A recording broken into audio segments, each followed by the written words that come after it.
Every fertilizer aisle has 47 different bottles. You've bought 3 of them this year, maybe 4. Your herbs still died. Here's what those bottles don't tell you. A single banana peel, the thing you threw in the trash this morning, contains more potassium than most of them. There's a plant shop near my house. The owner is 68. His rosemary is 3 feet tall. His lavender blooms year-round. I asked what fertilizer he uses. He pointed at a banana peel on his counter. That's the only bottle I've ever needed. 30 years. $0. Today I'll show you his trick, a method with a plastic cup that turns kitchen trash into a self-feeding fertilizer system. 3 herbs, 1 pot, and a composting secret that is 10,000 years old. But first, why does a banana peel outperform a $25 bottle? The global fertilizer industry is worth over $200 billion a year. They sell potassium in bottles for $15 to $25 each.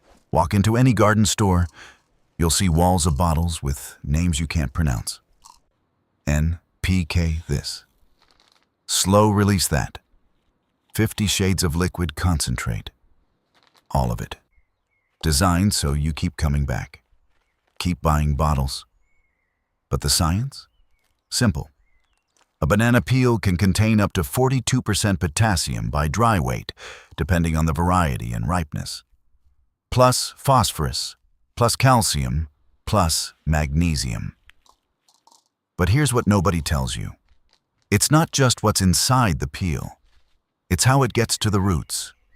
And that answer is 10,000 years old. You're not throwing away trash. You're throwing away fertilizer.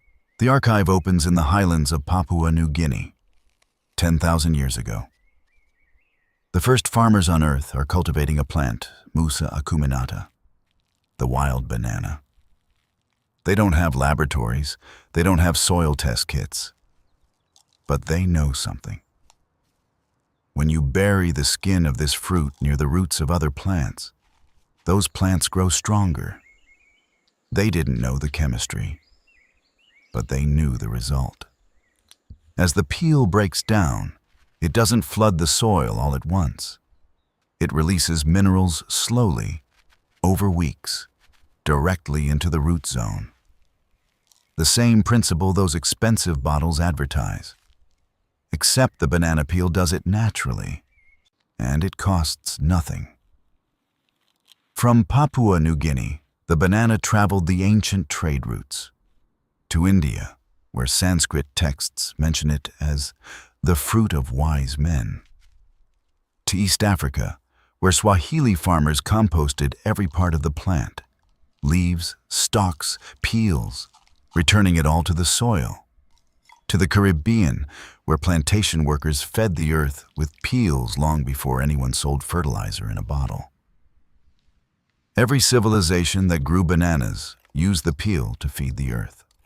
No brand, no label, no cost. Then came the 1940s, the synthetic fertilizer boom. Nitrogen, phosphorus, potassium. Extracted, processed, packaged, branded, marketed. A $200 billion industry was born, and the oldest composting method on Earth was quietly replaced. But it survived. In backyard gardens, in small plant shops, in the hands of people who never stopped listening to the soil. People like the 68-year-old owner of a tiny plant shop near my house. And now, modern science confirms what ancient farmers always knew. Banana peels contain more available potassium than most commercial options on the shelf. Potassium deficiency is one of the most common causes of yellowing leaves in container plants. If your basil turns pale, if your rosemary drops needles, if your lavender refuses to bloom, potassium is likely the missing piece. But the real secret isn't the peel. It's what happens when you put it inside a cup. Remember the cup trick? Here it is. Step 1. The pot. Start with any pot that has drainage holes at the bottom. Size doesn't matter. This works in a 6-inch pot on your windowsill or a 14-inch pot on your balcony. Cover the drainage holes with a coffee filter or a small stone. This prevents soil from washing out while still allowing water to drain. Step 2. The cup. Take a regular plastic cup, the kind you get at a party. Now heat a nail or a fork over a flame and poke 5 to 6 small holes around the sides and bottom. Not too many. Just enough for moisture and nutrients to seep through slowly. Now, this next step is the one most people skip, and it's the one that makes everything work. Step 3. The chamber. Place the cup in the center of the pot. This is your micro-composting chamber. Fill the cup with banana peel pieces. Cut them small, about the size of a coin. Use ripe peels only. Yellow or brown, not green. Safe for pets, bees, and kids. It's just fruit. Green peels decompose too slowly and can attract fruit flies. Ripe peels break down faster and release nutrients sooner. Step 4. The soil. Fill the pot with garden soil or potting mix around the cup. Press gently. The cup should be mostly buried, just the rim peeking out, so you can refill it later. Water lightly. Here's how you know it's working. When the soil stays moist for 3 days without watering, your chamber is active.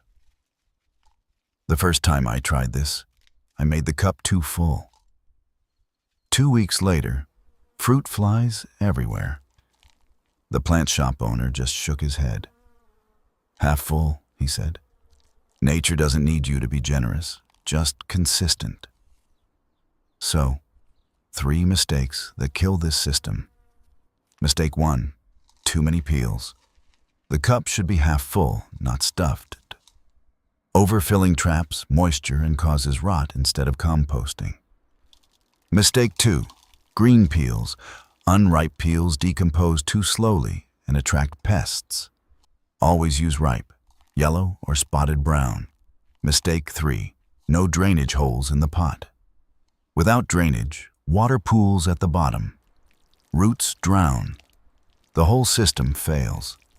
A plastic cup and a banana peel. That's your entire fertilizer budget, forever. Every 2 to 3 weeks, when the peels dry out, just add fresh ones. As they decompose, they keep releasing potassium, phosphorus, and calcium directly to the roots. It's a micro-compost bin inside your pot, working 24 hours a day. No batteries required. Now, what should you plant in this pot? The plant shop owner told me something I never forgot. Rosemary is the anchor. Lavender is the protector. Basil is the reward. Which one would you plant first? Drop it in the comments. I'm curious. Rosemary goes in the back of the pot. It grows tall and woody over time. It thrives on neglect. Actually prefers less water, not more.